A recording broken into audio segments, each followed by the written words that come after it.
Good morning विद्यार्थी मित्रों, कलरव मॉडर्न स्कूल यूट्यूब चैनल में आपનું हार्दिक स्वागत है। धोरण 6 विषय सामाजिक विज्ञान चैप्टर 3 प्राचीन नगरो અને ગ્રંથો।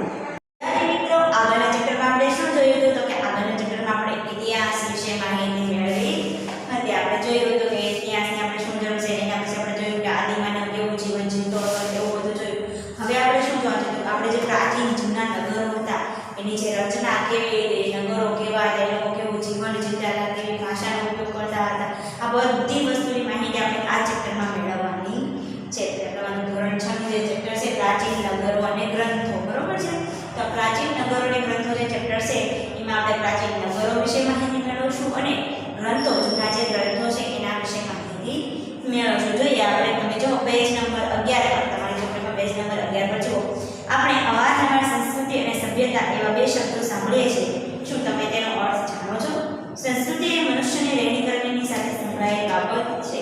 બીજું કહે છે કે આપણે સંસ્કૃતિ અને સભ્યતા આવા બે શબ્દો વિશે કંઈક સાંભળ્યું છે, પણ તમને ખબર છે કે આ બંને શબ્દો શું છે? તો કે આ બંને શબ્દો જેમાંથી જે સંસ્કૃતિ છે એ મનુષ્યની રહેણીકરણી સાથે સંકળાયેલી બાબત છે, સભ્યતા એ માનવી પોતાની બુદ્ધિશક્તિ, આવડત અને કલા કૌશલ્યથી જીવનની એક વિશિષ્ટ અવસ્થાનું સર્જન કરે છે। એટલે કે સભ્યતા શું છે તો કે સભ્યતા માનવીની જે બુદ્ધિશક્તિ, આવડત અને કલા કૌશલ્યને જે જીવનની એક વિશિષ્ટ બાબત છે એની સાથે સંકળાયેલી વસ્તુ છે એ શું છે? સભ્યતા છે। વિશ્વમાં ઇજિપ્ત, મેસોપોટેમિયા, ભારત, ચીન, રોમમાં માનવ સમાજની આવી મહાન સભ્યતાના દર્શન થાય છે। તો કે આપણે શું કહે છે કે વિશ્વમાં કયા કયા દેશોમાં? તો કે ઇજિપ્ત, મેસોપોટેમિયા, ભારત, ચીન, રોમ, આ બધામાં શું થાય છે તો કે માનવ સમાજની જે મહાન સભ્યતા છે એના દર્શન એટલે કે જોવા મળે છે। સદીઓ જૂની આ સભ્યતા આજે પણ માનવ જીવનને પ્રેરણા પૂરી પાડે છે। એટલે કે જૂની જે સભ્યતા છે, જૂના જે રીત રિવાજો છે, માણસની જીવવાની જે રીત હતી, સભ્યતા જે હતી એના પુરાવા આજે પણ આપણને પ્રેરણા પૂરી પાડે છે। આ સભ્યતાઓ પૈકી આપણે હડપ્પીય સભ્યતાનો અભ્યાસ કરીશું। હડપ્પીય સભ્યતા એટલે બીજું કાંઈ નહીં,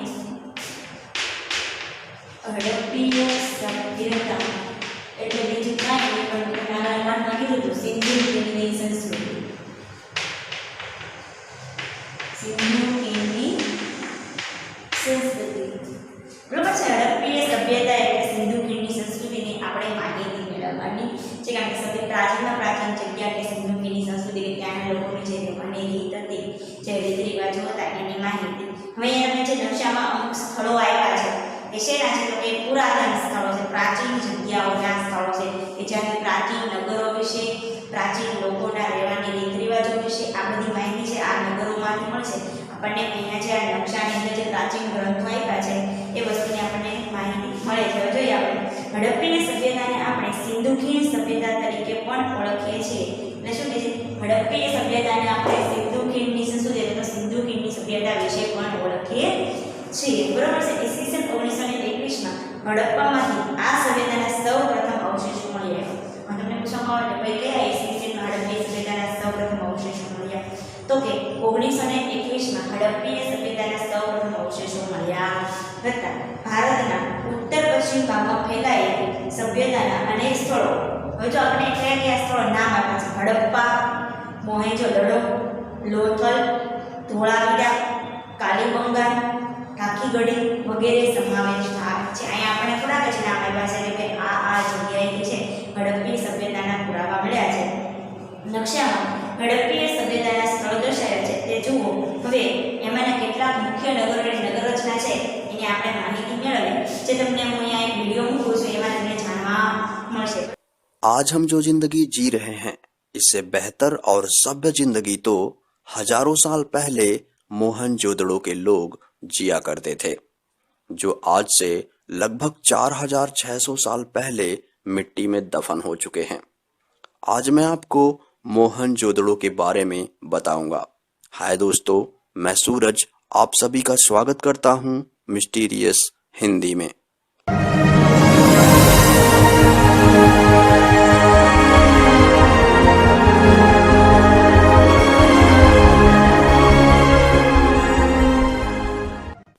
मोहनजोदड़ो का मतलब है मुर्दों का टीला।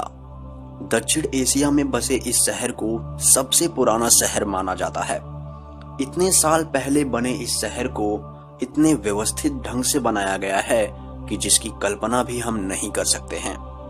पाकिस्तान के सिंध में लगभग 4600 साल पहले इसका निर्माण हुआ था। खुदाई के दौरान इस शहर के बारे में लोगों को जानकारी हुई।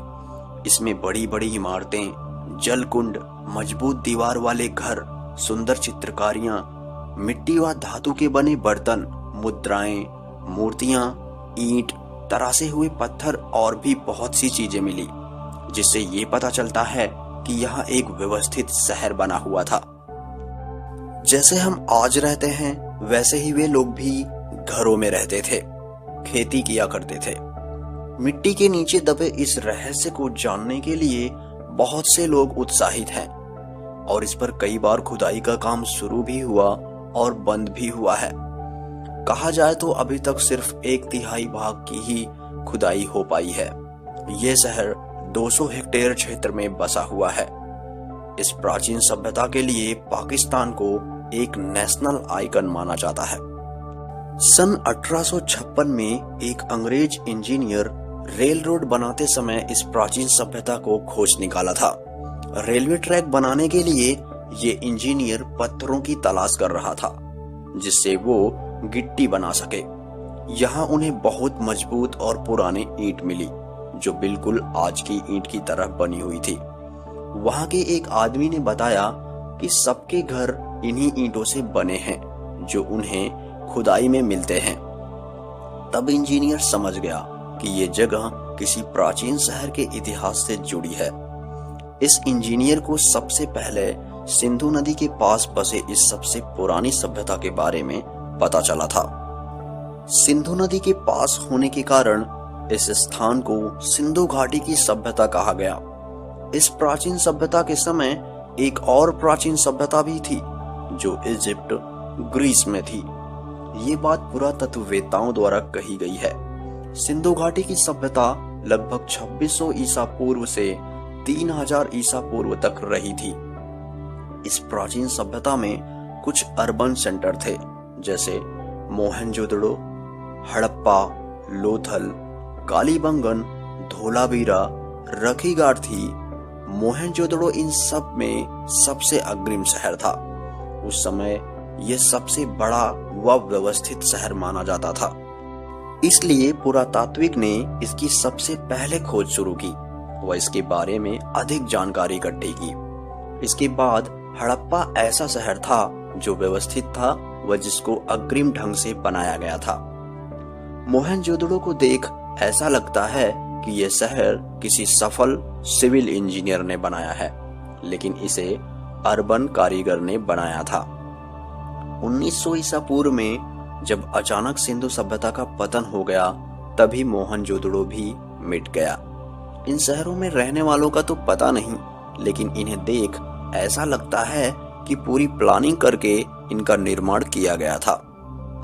शहर के चारों ओर ईंट की मोटी दीवार थी जो रक्षा के लिए बनाई गई थी। इसके साथ ही पता लगाया गया कि कुछ लोग ईंट के घरों में रहते थे जो 3-3 मंजिल के बने हुए थे। कुछ घरों में बाथरूम भी थे जिसमें पानी निकास के लिए नालियां भी थी। दुनिया में पहली नाली का निर्माण यहीं से हुआ। पुरातत्व के अनुसार लोग खेती भी किया करते थे। उन्हें गेहूं, चावल उगाना आता था। वे लोग जानवर भी पाला करते थे। भारतीयों द्वारा मोहनजोदड़ो की खोज। सन 1922 में राखलदास बनर्जी, जो पुरातत्व सर्वेक्षण के सदस्य थे, पाकिस्तान में सिंधु नदी के पास में खुदाई का काम किया था। उन्हें बुद्ध का स्तूप सबसे पहले दिखाई दिया, जिसके बाद आशंका जताई गई कि यहाँ नीचे कुछ इतिहास दबा हुआ है। इस खोज को आगे बढ़ाते हुए सन 1924 में काशीनाथ नारायण व सन 1925 में जॉन मार्शल ने खुदाई का काम करवाया। सन 1965 तक इसे भारत के अलग अलग लोगों की कमांड में करवाया गया, लेकिन इसके बाद इस खोज को बंद करा दिया गया और कहा गया कि खुदाई की वजह से प्रकृति को नुकसान हो रहा है। मोहनजोदड़ो की विशेषताएं।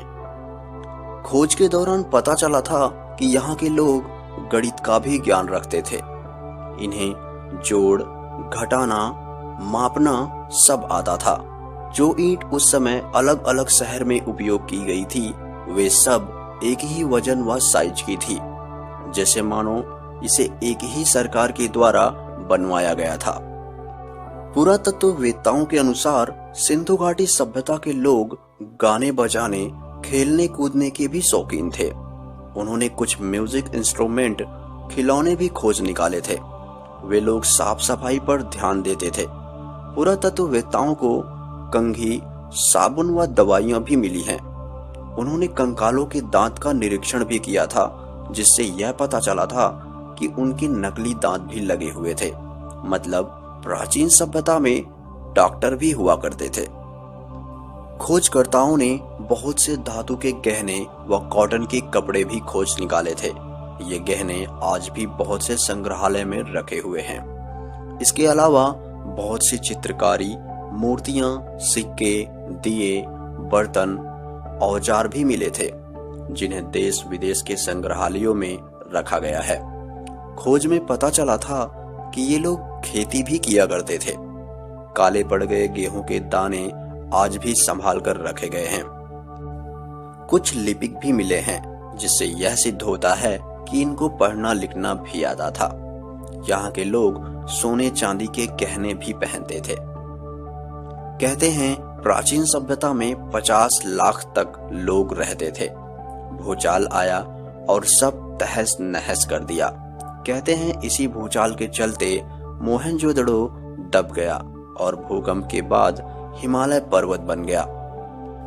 कुछ खोज से पता चलता है कि उस समय वहां रहने वालों के दुश्मन भी हुआ करते थे।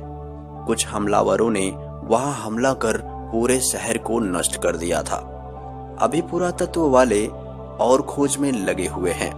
वे पता कर रहे हैं कि कैसे इस शहर का निर्माण हुआ, वहां रहने वालों ने कैसे इतने अग्रिम सभ्यता का निर्माण किया और कैसे इनका अंत हुआ।